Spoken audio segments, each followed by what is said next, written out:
Brilliant. So can you explain to us what it felt like to turn up at the 2023 kind of edition with all the amazing runners that were there that day? What's that experience like when, where you're all coming together at the very beginning? Yeah, it's just exciting. Getting to see a bunch of people that I love and admire, having us all out there with, bit of a day to just enjoy camp and enjoy some time together, all in preparation of starting the race the next day. Amazing. So what training had you done leading up to the Barclays? Was there kind of a strategy that you had in your mind from your 2017 edition? Is it kind of like one loop at a time, or do you have to really look at the bigger picture? Yeah, I mean, as far as training goes, I've been coached by David Roach for a few years now, and so fully trust him in that process. And it does look a bit different than in 2017 and some of my early attempts where I was obsessed with vert, as a lot of people that get into Barkley do. Just trying to go out there and essentially power hike all day, every day. I didn't go quite as far down that path as some people have, but the past few years, really, the focus has been on maintaining my fitness as high as possible, then taking a few weeks to kind of fine tune that for any given race. So putting in some vert in the weeks leading up to Barkley in this case, and then just getting out and yeah, any of these things, it's one hill at a time, one step at a time. You've got to break it down into chunks that you can actually manage and process without getting overwhelmed. Amazing. So who was crewing you that day? Was there kind of, those moments in between each loop, was that kind of a reset moment for you in your mind? Yeah, so I was very fortunate to have John Fekvaresi out there crewing for me again. He was one of my crew in 2017 when I finished, and he is a finisher himself. He is the person that finished at the end of the original Netflix documentary filmed in 2012. So very knowledgeable and inspiring person to have out there helping me. So how did you feel kind of entering this one? Did you kind of feel like you had it in the bag because of your previous win, or was it kind of a whole new race? It's always a whole new race out there. That's one of the exciting things about Barkley. There's so many variables you can never say that anyone has it in the bag. It was the course was reasonable this year, and the forecast looked better than any Barkley forecast I've ever seen. So I was feeling pretty good about the prospects of there being a finisher this year. Amazing. And there was three finishers, which is absolutely unbelievable. When you were kind of setting off, and you see like Saab and everybody with you, did you think that you were all kind of there was gonna be three finishers, especially towards kind of like the fourth and fifth loop, or was it all kind of still a bit up in the air? Yeah, it was interesting in that there were three of us that finished, but we didn't really run together at Mm. all during the race. Normally, when you'd see that, you'd think, oh, well, they ran together for four loops and then split up, and very much was not the case. Carl and I were together for a couple of books on the first loop, and that was it. Aurelian, to me, really kind of came out of nowhere. He paced himself brilliantly, caught up with me at the end of the fourth loop, and uh, just before that, I thought that I'd opened up a pretty sizable gap on the others, and it was the opposite. He had closed that gap and was right there. Then I saw Carl out there mid loop on a little out and back section of the course, so that was exciting, knowing that he still had a shot at finishing as well. I know how much he's put into this race and over the years, and how much it means to him. Amazing. It was so impressive kind of towards the fourth and fifth loop to see so many people going out. We had like Jasmine, we had Damien Hole. Was it kind of exciting? I suppose you were more near the front, so you didn't know, but were you being told that there was quite a few people in close like proximity to you as well? Well, it was great to be able to see the way that the directions worked this year. We had clockwise, then two anti-clockwise, and then clockwise for the fourth loop. So on that fourth loop, as Damien and I went out, we got to see Jasmine and others finishing up their loop, which was exciting. It was, I kind of checked my watch and said, I think she can do it. I think these people still have a shot of starting the fourth loop, which is the big thing, you know.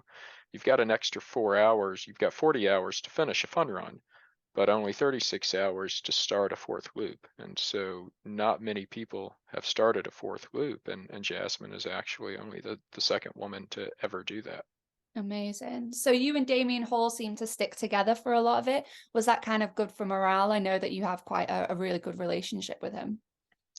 Yeah, it was great to have some company. And it's also just one of those things that it's great to have someone checking, double checking your work. All of us are going to make mistakes. No matter how well we know a course or something like that, all of us are going to have mental lapses and momentarily lose focus. That's all it takes somewhere like Barkley, for there to be a very costly mistake. So having someone else with you just dramatically reduces the chances that that costly mistake occurs, because you're both going to make mistakes and have mental lapses, but they're probably not going to be at the same time. Mm. So you can correct and help each other that way. Amazing. So I was speaking to Jasmine Paris, and she said it's kind of the amount of undulating ascent is kind of what makes this even more difficult, in the sense that, you know, you've got to be on it all the time. Would you agree with that? It's, you don't have kind of the moment to just sit back and relax, because you really need to get back for that time limit. Yeah, absolutely. You've got to take every advantage, every opportunity that you can to actually run when the terrain allows that. You've got to be pushing and moving fast on the ascents, and kind of letting go of the brakes maybe a bit more than you're comfortable with on some of the descents. Amazing. Later in the race, the interesting thing for me is I struggle the most with the easy sections, the short sections of trail, where my mind does kind of just flip off, and that's when I struggle to stay awake through those sections. You leading me on to my next question, kind of how do you manage to kind of stay awake? Because as you were going on to that fourth loop, it was coming to us that you actually hadn't really slept at that point. So does your mind start playing tricks on you, and you start kind of, you know, especially through the darkness as well? Is that kind of something that you were like, I know lots of people struggle with the hallucinations and stuff. Is that really kind of troubling sometimes? Yeah, I didn't get any sleep at all until my fifth loop, where I got I think a 5 minute and a 15-minute nap. So it is something that is difficult going in and through that second night without sleep. I've never had hallucinations. I feel like I'm kind of missing out there. But for me, I struggle to stay on my feet. I start stumbling around. I can't move with any speed or purpose, and just, I'm at risk of falling asleep while I move, essentially. So I've learned a number of tricks to kind of keep myself awake, when to try to time caffeine and calories, singing to myself, yelling to myself, with that constrained a little bit, because Damien was making fun of some of my noises that I was keeping myself awake with. But the other thing is just learning your own body's kind of circadian rhythm. Like I know that there are a couple of times each day where, like, I am going to be tired just before and after sunrise, and late afternoon, like around 3 or 4 o'clock. It's going to happen. And so if I can just get through that short time period, I can come out the other side feeling okay. And so it's just incredibly important to remember that you can pop out of those lows. It's like a very holistic approach, really. I suppose you've kind of got to have that in these sort of races to really know your body and know when to push and when to kind of go, this is too much for me now. What sort of nutrition were you using? Because it's such a long race, obviously you can't just take gels the entire time. So the real food kind of situation, what were you eating, especially at camp? So, well, I mean, out on the course, I did have a lot of tailwind. I've started to use a lot of Martin gels, which are pretty unique and are working well for me. And they have some highly caffeinated versions that are good for later in the race.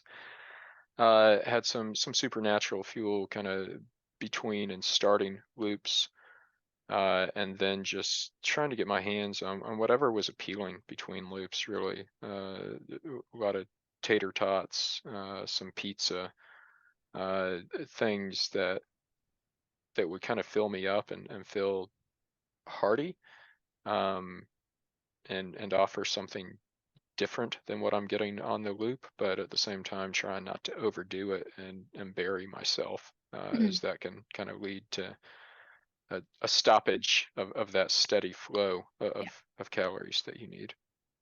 So when you're out on the course, you're quite isolated. So how does it feel every time coming back in? Is it kind of a relief that you've got another one under your belt?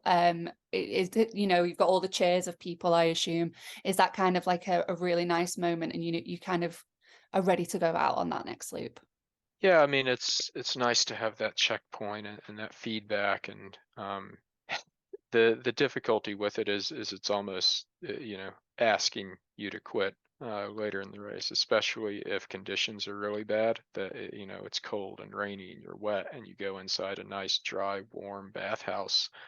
It's very inviting to not go back out. So you've got to be careful that you don't get into that mindset and you don't um, let yourself be at a low point when you come into camp. I've learned the hard way to kind of try to get myself psyched up a bit going into camp, maybe even take some caffeine going into camp, so that I don't get there and just sit there and think, oh, I'll just take a nap, just a short nap, or no rush. I'll enjoy the, I need to be trying to get myself back out quickly, and that's where it's also important again to have experienced crew who can push you back out the door. So Jasmine Paris was so close to finishing. Do you think a woman is close to finishing it over the next few editions? Yeah, so Jasmine very much has that capability. I think that there are, Courtney, I know is interested in going back out there, and certainly has incredible speed and strength and endurance. And so if she nails the navigation, that's another huge candidate for that. And Courtney has beat me in the last two races against her. She's paced herself, run a much smarter race than I did, and passed me like 2/3 of the way into the race both times. So they definitely have that capability. There's a lot that it takes to finish loop 4 and to loop 5. That's it's a very unique experience at that point, and not really something like what you can predict. Or Jasmine has done things like the spine, and so that very much will benefit her in those situations. So yeah, I look forward to seeing what she can do, and hopefully again make some small gains here and there that can add up and get her out on that fifth loop in time. And once you start that fifth loop, then anything's possible, because most of the time the fourth loop is the hardest and the longest. So if you can just get to the fifth loop, you can do it. Do you hope to return in the future to maybe get another third win, or do you want to kind of go off and do different races now? I mean, both.